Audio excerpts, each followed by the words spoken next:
Hey, you all ready for this?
Well, good afternoon, or good evening, good morning, whatever it happens to be. Truck Gang, it happens to be December the 13th, 2020, and this is the beginning of log 47 for 2020. Mentioned in vlog 46 that I had some issues. I just fixed the first one. That one there was, talk about screwy stuff. The E33 wouldn't go across, or was having issues. I'm going to go ahead and I'm going to drop the camera down here because we're on the pogo stick. But anyway, there we go. It was having an issue right here. And what I ended up finding, and if you notice there's a file sitting over there, what I ended up finding was there was a lip here and a lip here. So this piece of foam was a little bit higher than the pieces going in and going out. So what was happening is, with the weight of that locomotive and the way it's set up, it was just riding over top. The front would make it pass fine, the back wasn't. So I filed it down, got it nice and flat, and now it seems to be happy. Yay, which makes me happy. So that's problem one taken care of. Problem two, we're going to go down on the other end and we're going to tackle here in a minute. And I know that the freaking lighting stinks. We're going to go down on the Boeville side and we're going to tackle problem number two. And I'll try to explain that one a little bit closer as to what's going on. So let's give it a minute and we'll be right back. Okay, so now we're down here at the Boeville side. And I'm going to go ahead and drop this down again. Sorry for the movement, but this is where we're at. Okay, so the RDC has an issue in both directions in this area. First one's going to be, I think, somewhat simple to fix. For whatever reason, when he passes the switch, the trailing truck of the second unit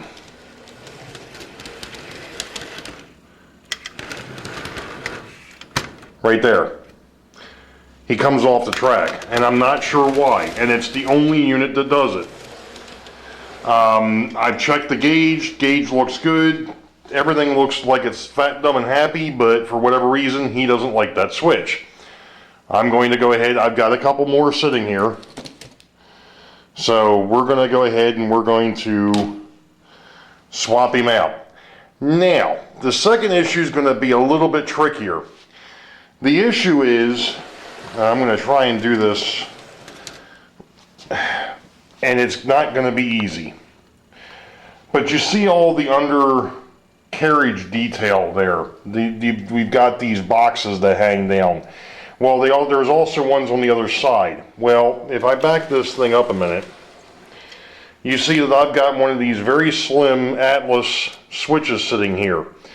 Well, for whatever reason, with the way it's sitting here, it's sitting above the railhead, and when that comes around, it's grabbing on, this corner is grabbing onto the corner or of one of those undercarriage boxes. I'm not sure how I'm going to fix that yet. First thing is I'm going to replace the switch, and then we'll deal with the second part. So that's what's going to happen. So we'll be back in a minute.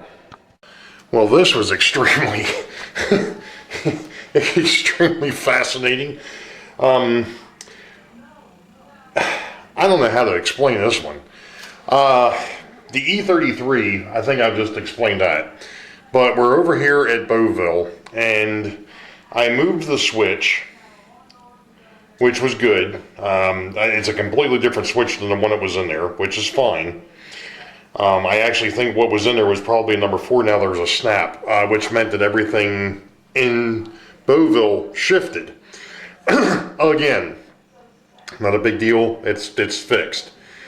But I still had the issue with the jumping, and what I found was, after I swapped the wheel there, the trucks, I found out that now, you know, I figured, well, let's see if the issue follows. If it follows, then I know I've got a bad something up with that truck. Well, guess what? It followed. Come to find out, there was a bit of dirt that had built up on the wheels of that trailing RDC. Now, for anybody that's followed the channel, that RDC, or that everybody knows that trailing RDC is a old Athearn rubber band drive RDC, which I've pulled the rubber bands out of it and pulled the electrical connectivity out of it too, so that it doesn't do anything now. But if anybody's familiar with those, the flanges are very, very short. And any type of a buildup of anything is going to cause it not to track correctly. And that's exactly what happened. So that just tells me, even though I've done a lot of cleaning of everything, I need to go back, and I'm probably going to have to start taking a look at some of the stuff that I run, and if I've got issues, which I did have some other issues with some other stuff, but some of that is, I know, is due to the car weight and not so much buildup of anything, but I'm going to go back and take a look at those as well.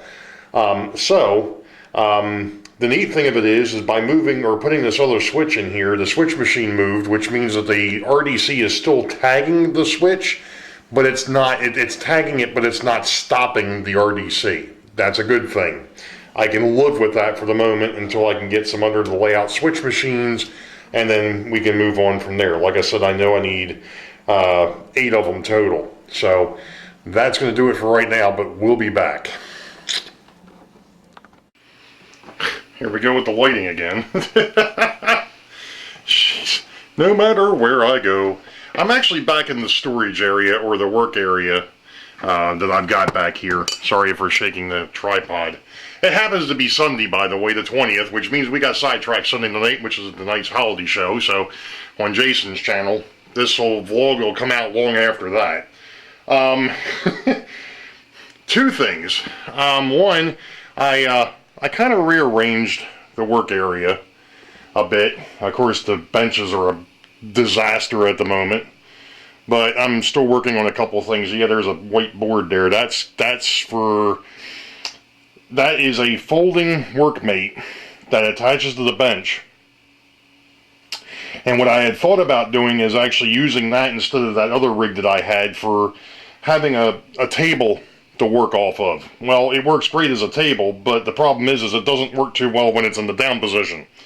So I've got to come on. I think what I need to do is I just need to take the boards off when I'm not using it, but that's another story for another time. The other night I was running an op session and came across an issue, which brings us to the bottom of the shelving. The drawer system that I started putting together. I ran out of space. I'm trying to stay off camera because I'm wearing a dirty shirt. But I came across that issue where I ran out of space in the drawer system that I've got. So I was just back here and I was like, you know what? I probably ought to at least show what I'm going to try and do here. So,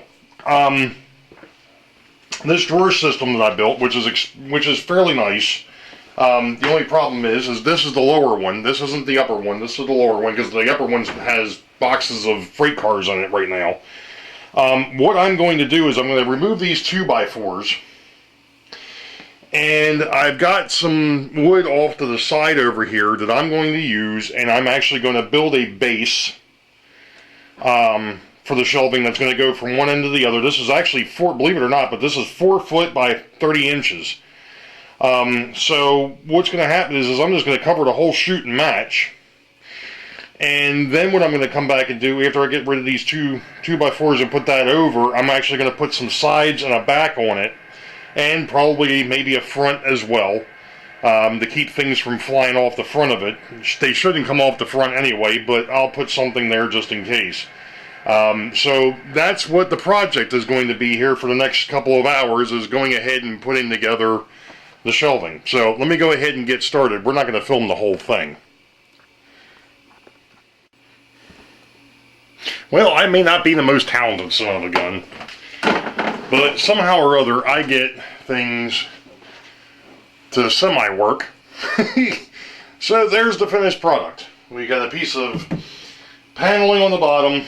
I've got keepers on the back side. I've got a front on the front, obviously, and then I've got a divider on the inside here, and I've got the outside edges done. You know, what can I say? I mean, it's not bad for an afternoon's work. Each time I mess with this, it gets a little bit better. Next thing I'll do is I'll take some of that egg crate foam that I've got floating around. I'll throw that in the bottom of this, and that way nothing gets goofed up. So that's where we're at. Okay, I'm not going to get in front of the camera for this because of the fact that, like I said, been working. So there's the lower shelf. Now what I've done is the lower drawer is strictly for the locals. That's all the box cars, basically any of the cars that feed the industries. You know, the tank cars, the gondola cars, the hopper cars, the refrigerator cars, and the box cars that feed RBC Distribution, Atlantic Copper and Brass, Weichert Industrial, which includes the gravel dealer, the scrap dealer, and the Team Track. Those cars are in the bottom shelf. Now the far side is going to be for Harrisburg, and the one closest to the camera, that's Richmond. And there aren't as many cars on the local for Richmond as there are for Harrisburg, because Harrisburg, you know, you've got 6 cars for the RBC Distribution, and then you've got 2 cars that go into Atlantic Copper and Brass. So there's a few more cars there. Now, the other thing that happened the other night is I know I left a hole in the schedule. I think it's around step 8, where there's no freight. Well, last night, or the other night, there was a freight train. And that freight train was basically to move the box cars and the refrigerator cars and the hopper cars to the respective yards that they belong in. And before I could do anything, I had to put that shelf together, or that drawer together, because otherwise I would have had no room for them. So that's that. I do have a few things I have to work out on that second drawer. It's working. It's a little sticky for some reason. I get a feeling that the one shelf board that holds the rollers on the far side is out of whack. I'm going to have to mess around with that a little bit, see if I can get it to function a little bit better. But that's the start. I've got a couple other things I'm going to need to do with it. I mean, it's not perfect, but then again, for what I'm using it for, it is what it is. You know, it's a lot better than what's up on the upper shelf, that's for sure. I like it a lot better. Like I said, I've just got some things I need to do to it to make it look a little bit better, but that's okay. So that's where we're at, and that's going to probably complete this vlog. I'm going to go ahead and do some things, but we'll be back. Well, quite a productive day, I guess. Amongst other things, I got the drop-down section. Got the mysterious voltage drop figured out, although I have no idea what I did to fix it. All of a sudden, it's back to where it's supposed to be. We talked about the drawer system for the 2 hidden yards. That's taken care of. I still have a lot of stuff on top of the layout from all the work that I've been doing. But, you know, it is what it is.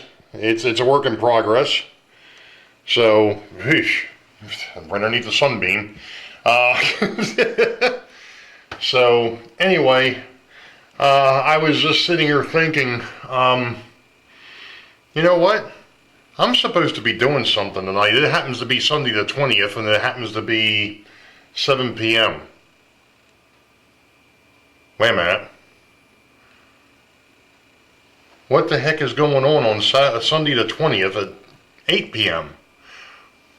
Ugh, I almost forgot. It's our holiday show for the Sidetrack Sunday gang. I need to go get together.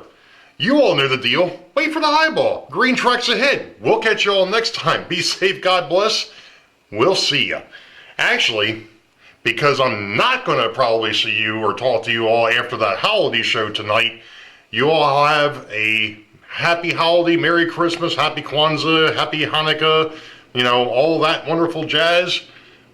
Because, you know, it's the holiday season. Happy holidays works for me. So we will catch you probably maybe one more time before the new year. We'll see ya.